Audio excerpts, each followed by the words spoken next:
Bonjour à vous, j'espère que vous allez bien. Comme vous voyez dans le titre, la Star Wars Celebration Japan 2025 est du coup a lieu actuellement ce week-end. Et après plein d'annonces, etc. Voici du coup un petit récap de mon côté. Je suis un immense fan de Star Wars, j'ai fait toutes les Star Wars Célébrations européennes. Malheureusement, j'ai pas été ni aux États-Unis ni en Asie, c'est comme ça. Mais voici ici du coup, vous pouvez voir, le Japon est du coup mis en avant pour la Star Wars Célébration en même temps que l'Expo Universelle. Donc je pense que vous allez au Japon maintenant, c'est café monumental. On voit du coup actuellement que c'est beaucoup typé japonais et il y a des Star Wars partout, des belles statues, des belles postures, des décors, etc. Des gens, des invités, il y a Aiden Christensen sur place, etc. Dédicaces, photos, etc. Et gros événements et forcément une interview où ils dévoilent plein de choses. Moi, ce qui m'a attiré déjà l'attention, c'est pas mal de fabricants présents. On a déjà Jesware qui présente du coup ses petites miniatures dans les vitrines, etc. Des véhicules du coup qu'on peut retrouver comme Micro Machine qui a été refait du coup ici par Jesware.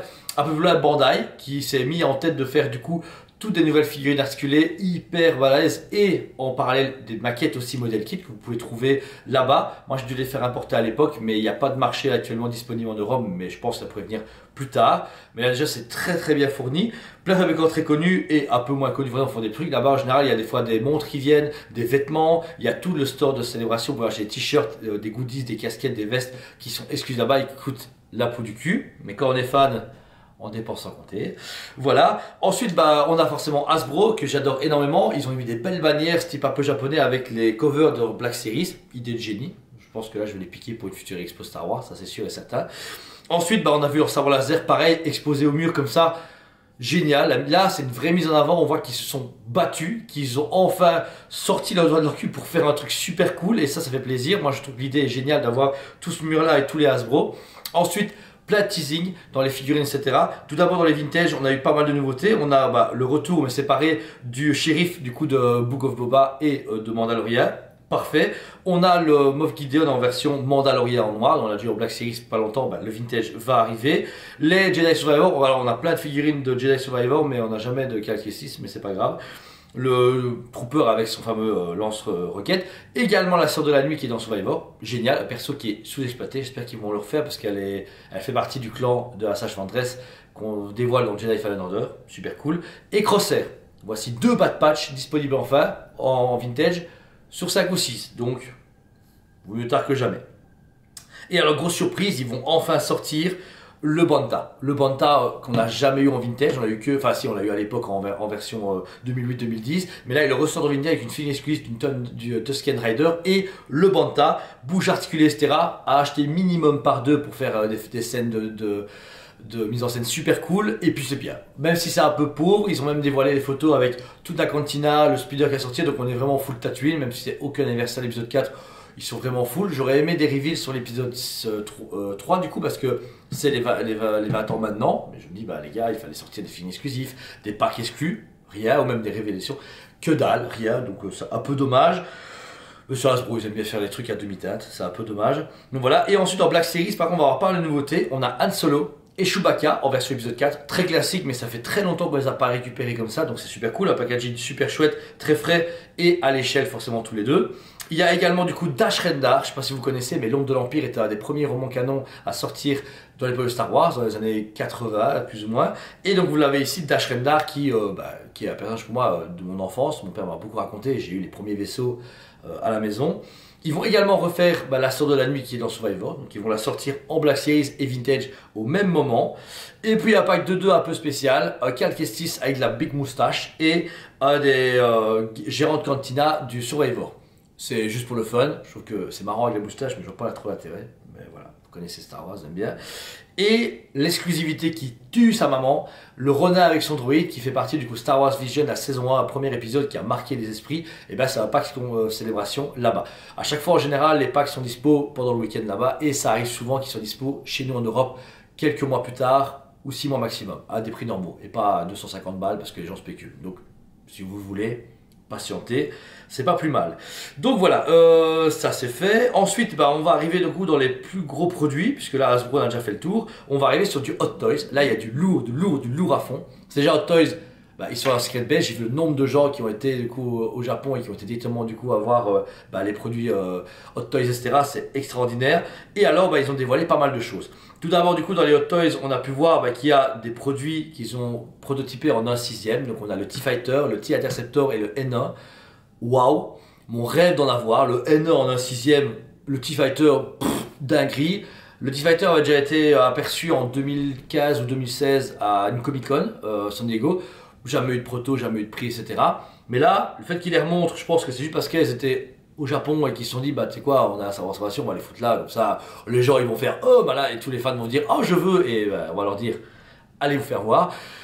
Mais franchement, super belle présentation. J'aurais aimé être présent pour les voir, mais malheureusement je suis pas au Japon, c'est un peu dommage, j'aurais dû.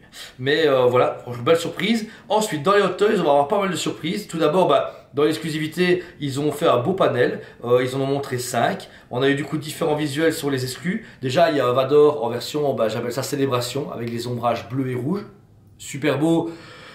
Mais trop facile dans le sens que c'est du déjà vu. Ils se sont pas trop pris la tête à faire un truc nouveau. Ça, c'est vraiment dommage. Et ensuite, il y a eu un Dark Maul version. Alors, première apparition entraînement. Alors, ça, je suis d'accord, c'est cool. Mais c'est un peu dommage de le sortir en exclusivité parce que beaucoup de gens adorent Dark Maul et j'aurais voulu qu'ils le présentent en version normale. J'ai regardé pour les faire apporter, c'est 800 balles. On peut laisser revoir. Clairement, voilà, je trouve que c'est beaucoup trop cher. Ensuite, le Anakin spécial Darkseid. Super beau, on a vu des mecs acheter des palettes. Franchement, c'est dégueulasse. Parce qu'Anakin, c'est un perso que les gens adorent. Moi, j'ai la version Darkseid première édition et la version normale, comme n'importe quel mec normalement constitué. Et là, refait une version avec des cheveux, machin, etc. Et que tu vois des mecs qui en achètent 12 ou 20, va te faire voir quoi. Franchement, limite à 2 par client. Mais les mecs, ils en achètent 15 et puis, oh, bou, le 300 $, c'est 800. Waouh! Bonjour à plus-value. Je suis pas d'accord, ça m'énerve, mais bon voilà, ça c'est une conversation. La spéculation et les gens qui savent pas faire attention à brider le marché, c'est dégueulasse. Et ensuite, un gros coup vendu en taille réelle, qu'on a déjà eu. Je ne pas la télé d'en faire, on dirait qu'il y a une exclusivité, alors que le gros goût Lifestyle est sorti en Hot Toys il y a déjà des années qu'on a eu en magasin, donc voilà. Et pour finir, le spécial japonais Stormtrooper. Magnifique. Ça, c'est un des seuls avec Vador que je veux bien avoir. Dark Maul aussi, mais voilà. Je vais attendre qu'il soit à prix normal parce que les faire importer, les payer la douille, j'ai pas envie parce que ça me saoule. J'aime pas payer trop cher un truc, mais comme à chaque fois, être collectionneur, ça veut pas dire juste avoir un portefeuille limité. Et il faut mettre un prix au truc. Une Hot Toys, c'est 300-400 €. 500 € vraiment si c'est un gros personnage ou vraiment une grosse exclue avec un gros truc. Mais plus haut, non, c'est hors de question. Et puis voilà, ça vaut pas la peine. Ensuite, pas mal de teasing. Ils ont montré du coup un Jet Trooper, les Stormtroopers qui sont en train de voler et tirent sur Jedi Survivor. C'est le deuxième trooper à sortir sur Jedi Survivor. On a toujours pas Jedi Cal Kestis. Qu'est-ce qu'ils foutent avec l'acteur et avec le Hot Toys, s'il vous plaît. Mais bon, c'est pas grave. Ensuite, du coup, ici, on a les annonces du coup des comment ils appellent, les Saleukamai Troopers. Donc, c'est la moto qu'on a déjà eu en version saxonienne, mais avec un nouveau trooper, les Saleukamai, qui sont apparus à peine dans l'épisode 3. Donc, on va dire que c'est la seule grosse annonce d'épisode 3 qu'on puisse avoir parmi la célébration. Chouette, pourquoi pas. Remise en avant du Podamron. Ça, c'est bien, parce qu'on a toujours pas eu. On a eu 0 Podamron sur toute la collection Star Wars, alors qu'on s'est mangé 2 Rey et 3 Kylo Ren. Merde. Podamron, il faut le sortir. Perso super cool. Annonce du coup du snap avec le Battle Droid. C'est du mixage. On a déjà eu des BA tout seul et on a déjà eu un Anakin sur un snap bleu. Donc ils ont fait un mix, mais c'est classique de l'épisode 1. Pourquoi pas? Le Dark Maul Speeder va sortir au mois de septembre, donc on est sur les mêmes hype de l'épisode 1. Ensuite, hyper grosse annonce, les 4 Républiques Commando. Punaise. Je sais que Jazz Scorch a été une exclusivité que j'ai réussi à avoir très difficilement. Mais là, les 3, en fait, il faut qu'ils ressortent de Scorch normalement et les 3 autres. Parce que les Républiques Commando, ça touche en 2004 beaucoup de jeunes passionnés. Et les avoir tous les 4, ça serait vraiment génial. Genre 300, 310 pièces, comme ça pour 1000 €, un peu plus de 1000 €, on a les 4. Et les Squad Delta en Hot Toys, le rêve absolu. À côté, ils ont mis un Sidious, que c'est l'épisode 3, donc ok, pourquoi pas, on va voir. Le gars Nerso, qui est d'une exclusivité là-bas. Ça fait chier, mais c'est genre l'exclu qui c'est pas grave. Tu l'as pas dans ta collection, c'est pas un Vador ou un Dark Maul. Mais pour les compétitions, c'est ennuyant, mais il se retrouve sur le marché, présume dans pas trop longtemps. La divulgation complète du Dark Vador Rebels. Ça, j'en achète. Direct. Le Vador Macquarie que je rêve d'avoir va sortir en un 6ème avec des Stormtroopers et un sergent. Ça, c'est préco direct. C'est Ono qui fait ça via Hot Toys. Faites-les, achetez-les, c'est pas trop cher, c'est moins cher qu'Hot Toys. Et c'est du comics Star Wars. J'achète. Annonce de Jar Jar Binks. Bam! Il faut l'acheter. Même si on s'en fout. Waouh. C'est du coup vraiment là comment dire, l'apogée de Hot Toys. On a toujours demandé à Jar Jar Binks et là il le dévoile à la Japan. Franchement il fallait absolument le faire. J'espère qu'il va sortir parce que celui-là c'est vraiment mon coup de cœur. Ils ont dévoilé aussi le Malgus qu'on a déjà eu en précommande, mais c'est bien parce que là depuis qu'ils ont dévoilé, en fait beaucoup de gens l'avaient raté. Quand ils ont montré les photos à la célébration, ils ont dit oh ils vont faire un Malgus, il sort quand? Ça fait 3 mois que j'ai la préco. Hein? Donc je l'ai rendu plein. Merci à toi.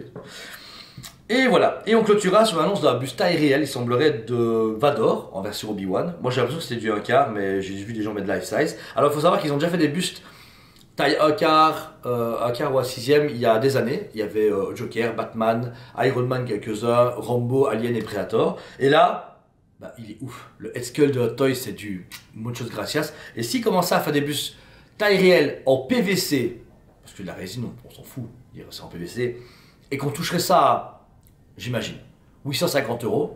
Vous imaginez, tout des bustes aériels avec légèrement articulés de tous vos personnages préférés Star Wars, j'achète direct. Genre en plus, là le Vador avec la cicatrice et la tête d'Anakin, banger. Mais bon, on verra bien à la sortie, je souhaite vraiment qu'il le fasse parce que je suis chaud.